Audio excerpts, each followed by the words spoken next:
योग गुरु बाबा रामदेव का पतंजलि योग पीठ 26 साल का हो गया है। इन बेमिसाल 26 साल में योग और आयुर्वेद के शानदार स्वदेशी मॉडल के रूप में उभरा तो स्वदेशी जन आंदोलन और वोकल फॉर लोकल का भी एक मजबूत प्रतीक बनकर उभरा। इस मंजिल तक पहुंचने की यात्रा कैसी रही, देखते हैं हमारी इस बेहद खास पेशकश में संघर्ष से शिखर तक 26 साल।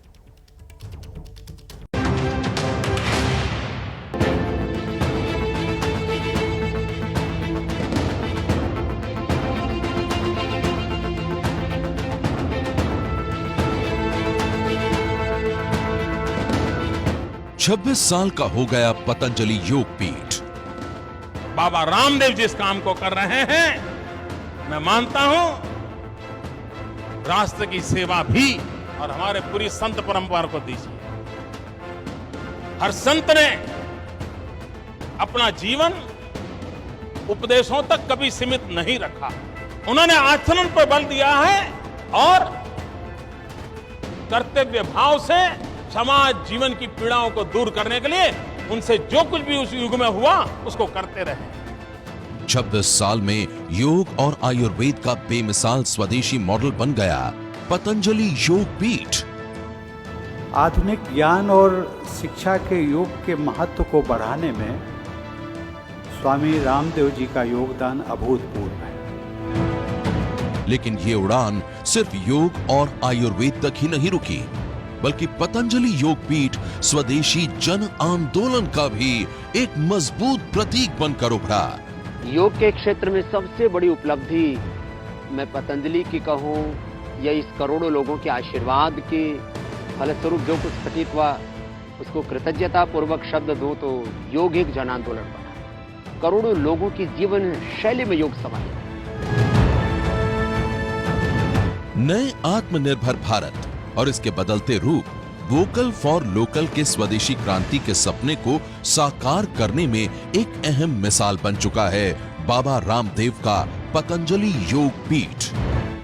वोकल फॉर लोकल और आत्मनिर्भर भारत, ये दो बहुत बड़े सपने हमारे देश के प्रधानमंत्री हैं और इसकी सबसे बड़ी प्रेरणा, इसके लिए सबसे बड़ा रोल मॉडल आइकॉन बना है पतंजलि।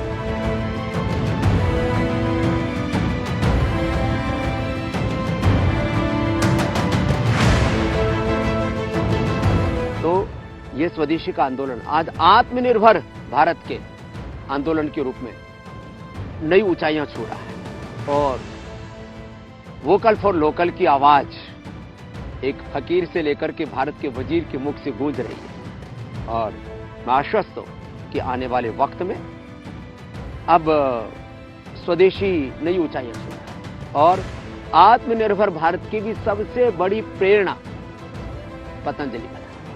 लेकिन ये बुलंदियां आसानी से नहीं मिली। इस मंजिल तक पहुंचने के लिए 26 साल लंबी यात्रा में कई अहम पड़ाव रहे, कई मुश्किलें भी आईं।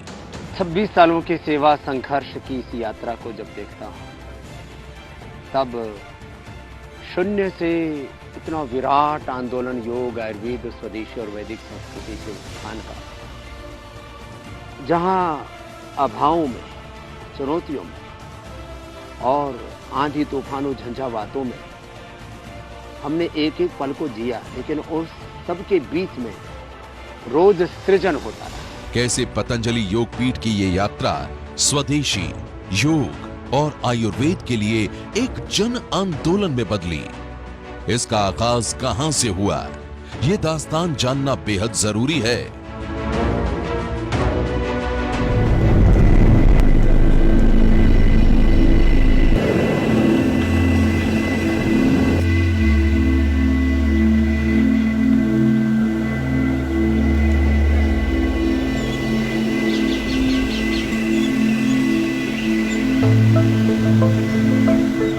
दिल्ली से 135 किलोमीटर दूर बरगद का ये विशाल दरख्त और हवाओं के थपेड़े से फड़फड़ाते इसके बेचैन पत्ते,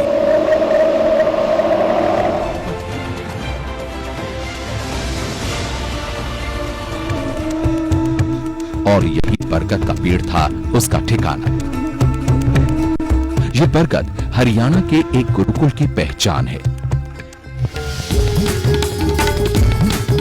एक ऐसा गुरुकुल जहां तालीम का मतलब तलवार की तेज धार है।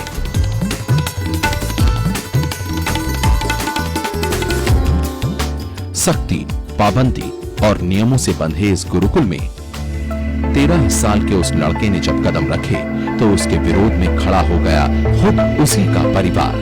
13 साल का एक बच्चा पिछले 26 सालों में कैसे बन गया देश का सबसे बड़ा बाबा।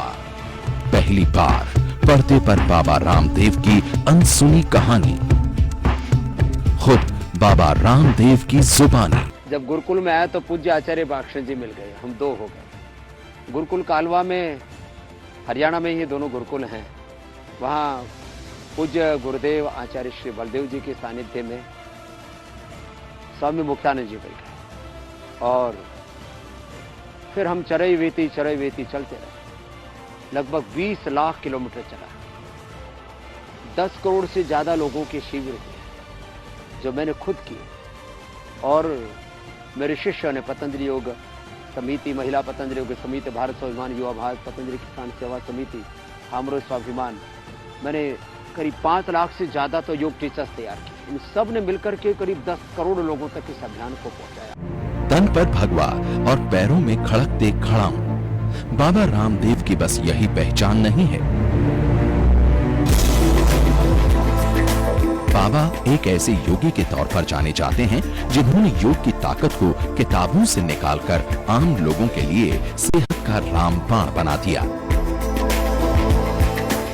रामदेव का योग हिमालय की गुफाओं में छिपा नहीं, बल्कि वो उतरा टीवी के रुपहले पर्दे पर।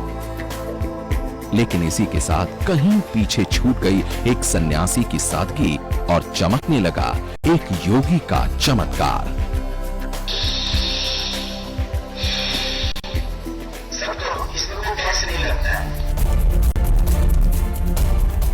भाई अक्षय कुमार जैसे भी कहूंगा कि वो बाहर के शरीर के बहुत व्यायाम करते हैं, नहीं करते।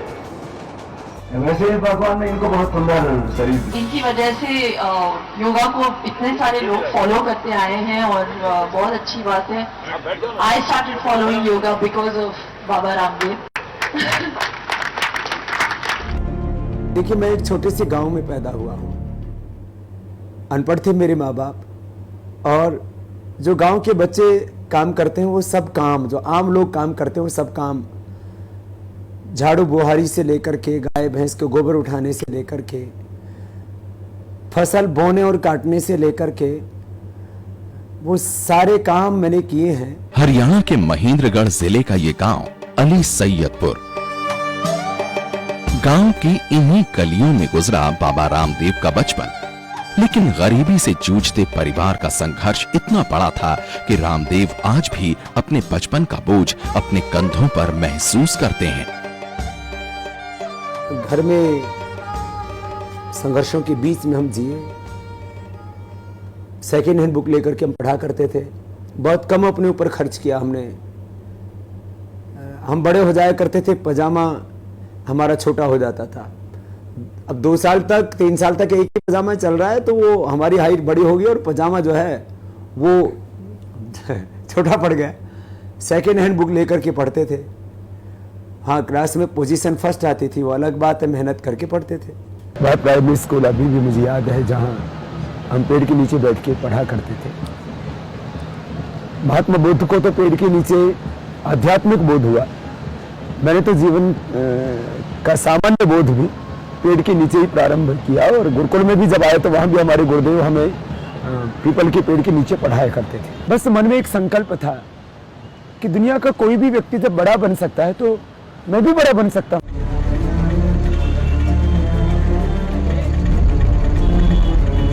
अली सैयदपुर गांव से करीब 25 किलोमीटर दूर नारनौल का यही वो बस अड्डा है जहां से 25 साल पहले नन्हे रामकिशन यादव ने घर से भागकर पकड़ी थी बस। वो बस जो उन्हें संसार से दूर सन्यास के ऐसे सफर पर ले गई जिसने न सिर्फ उनका नाम बदला बल्कि बदल कर रख दी उनकी पूरी पहचान।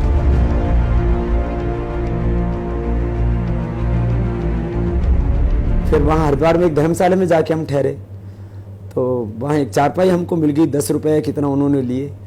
तो हम उस समय कुछ ज़्यादा पता नहीं था, तो हमको ये लगा कि भाई कहीं से पीछे घर वाले ढूंढते ढूंढते ना आ जाए, तो नाम भी शायद झूठा बताया, गांव भी झूठा बताया। उसके बाद ऐसे ही चलते चलते, क्योंकि हमने रिक्शा तो कभी किया नहीं, उतना पैसा भी नहीं था, थोड़े से पैसे घर से चुरा करके पहली बार और अंतिम बार जिंदगी में चोरी की थी, क्योंकि घर में कभी ताला लगता नहीं था। तो थोड़े किराए भाड़े के पैसे साथ में लेकर के आए थे। शायद 3 दिनों तक तो खाना भी ठीक से नहीं खाया था। फिर जो है ऐसे ही घूमते घूमते आगे गुरुकुल में आ गया। 5 साल झपकते ही गुजर गए। अक्टूबर 1992 में गुरुकुल की शिक्षा समाप्त हो गई थी और रामकिशन की अगली मंजिल की परछाइयां उनके आसपास मंडराने लगी।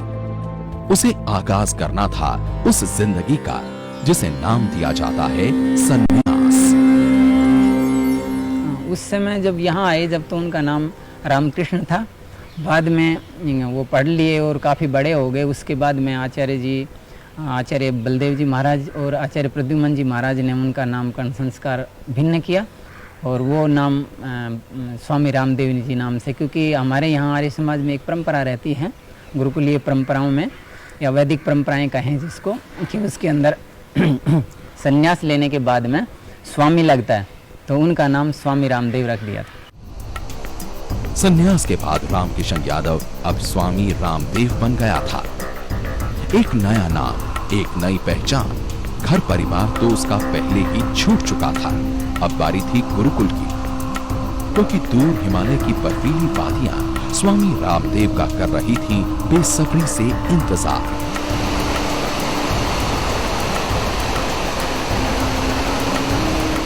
वो हिमालय में गए तो वहां पर भी अब हम लोग गुफाओं में रहने लग गए।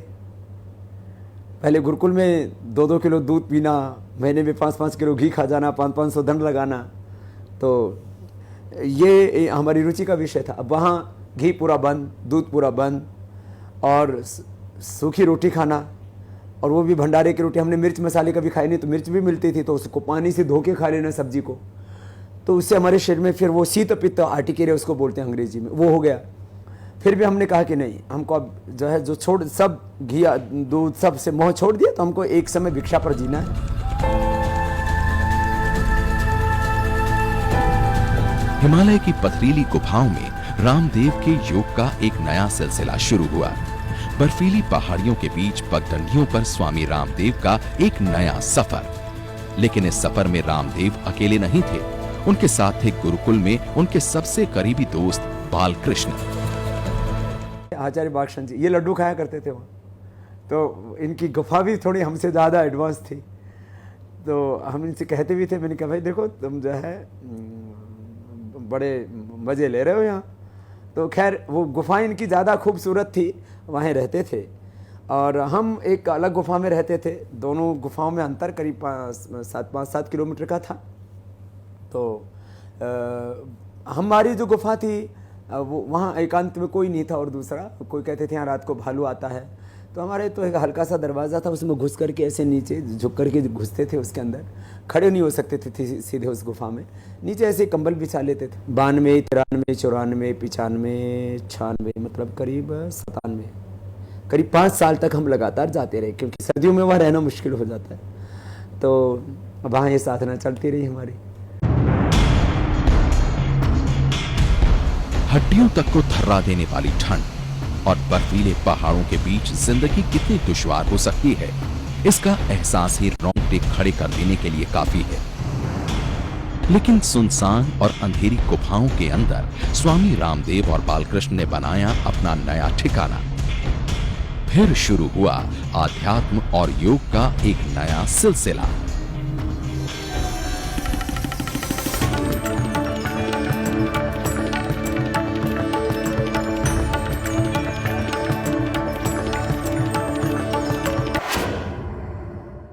उस समय हम आचार्य रामदेव हो चुके थे, और ये गुरुकुल के पढ़े लिखे आचार्य होते हैं, ये जो है कुछ भी नहीं कर सकते जिंदगी में।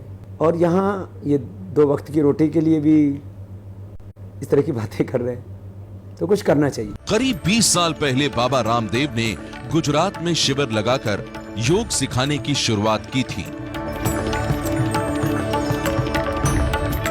साल 1995 में ही जब बाबा रामदेव सन्यासी बने, तब उनके योग गुरु शंकर देव महाराज ने हरिद्वार में उन्हें और उनके दो दोस्तों बालकृष्ण और करमवीर के साथ मिलकर दिव्य योग ट्रस्ट की स्थापना की थी। दिव्य योग ट्रस्ट उन दिनों हरियाणा और राजस्थान के शहरों में हर साल करीब 50 योग कैंप लगाता था। उन दिनों बाबा रामदेव को अक्सर हरिद्वार की सड़कों पर स्कूटर चलाते हुए देखा जाता था।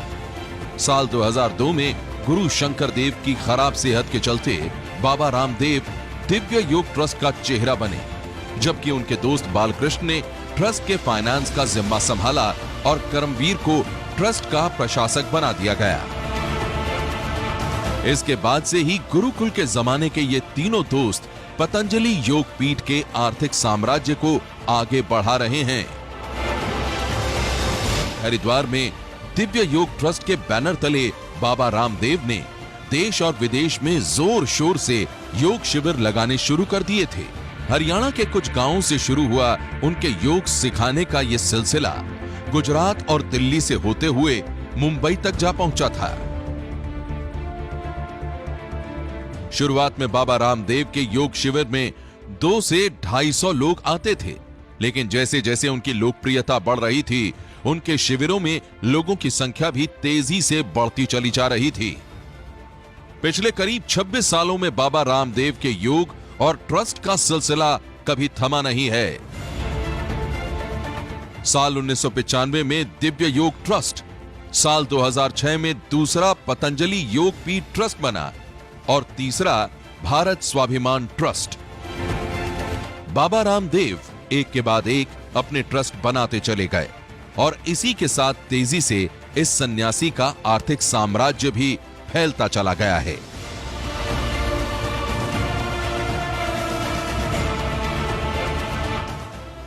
अभी और आगे 25 साल तक, कम से कम 50 साल तक अनवरत यही योग, आयुर्वेद, स्वदेशी आत्मनिर्भरता और सबसे बड़ा काम शिक्षा क्रांति का करने का इरादा लेकर के हम आगे बढ़े। हिमालय की ऊंची वादियों से निकलकर बाबा रामदेव ने हरिद्वार में अपने पैर जमाए थे। उन्होंने अपने गुरु शंकर देव महाराज के आश्रम को योग के प्रचार का केंद्र बनाया और आज बाबा रामदेव ब्रांड के योग का सफर अंतर्राष्ट्रीय योग दिवस के पड़ाव तक भी जा पहुंचा है। दुनिया के हर देश में योग का उत्सव मनाया जाता है, अधिकतम लोग उसमें जुड़े, उसके लिए प्रयास होता है। मुझे विश्व के जितने लोगों से मिलना होता है, मेरा अनुभव है कि देश की बात करेंगे, विकास की बात करेंगे, इन्वेस्टमेंट की चर्चा करेंगे, राजनीतिक परिदृश्य की चर्चा करेंगे, लेकिन एक बात अवश्य करते हैं, मेरे साथ योग के संबंध में तो एक दो सवाल जरूर पूछते हैं। बाबा रामदेव ने बीड़ा उठाया है, उसी भाषा में भारत के आयुर्वेद को वो लेकर के आएंगे और दुनिया को प्रेरित करेंगे। योग की दुनिया में सबसे बड़ा ब्रांड बन चुके हैं बाबा रामदेव और 26 साल में योग और आयुर्वेद का बेमिसाल स्वदेशी मॉडल, स्वदेशी जन आंदोलन और वोकल फॉर लोकल के स्वदेशी क्रांति के सपने को साकार करने में एक बहुत बड़ी मिसाल बन चुका है बाबा रामदेव का पतंजलि योग पीठ। योग क्रांति, आयुर्वेद की क्रांति और स्वदेशी की क्रांति, आत्मनिर्भर भारत की, वोकल फॉर लोकल की क्रांति के बाद हमारा सबसे बड़ा सपना है अभी शिक्षा क्रांति। भारतीय शिक्षा बोर्ड का गठन हो चुका है। अभी कैरिकुलम और सिलेबस का कार्य चल रहा है जोरों पर। व्यक्ति निर्माण, साहित्य निर्माण, राष्ट्र निर्माण और नए युग के निर्माण के लिए हम प्रतिबद्ध रहेंगे और इसमें कामयाब होंगे। और निरंतर ऊंची ऊंचाइयां छूने की ओर अग्रसर है पतंजलि योग पीठ।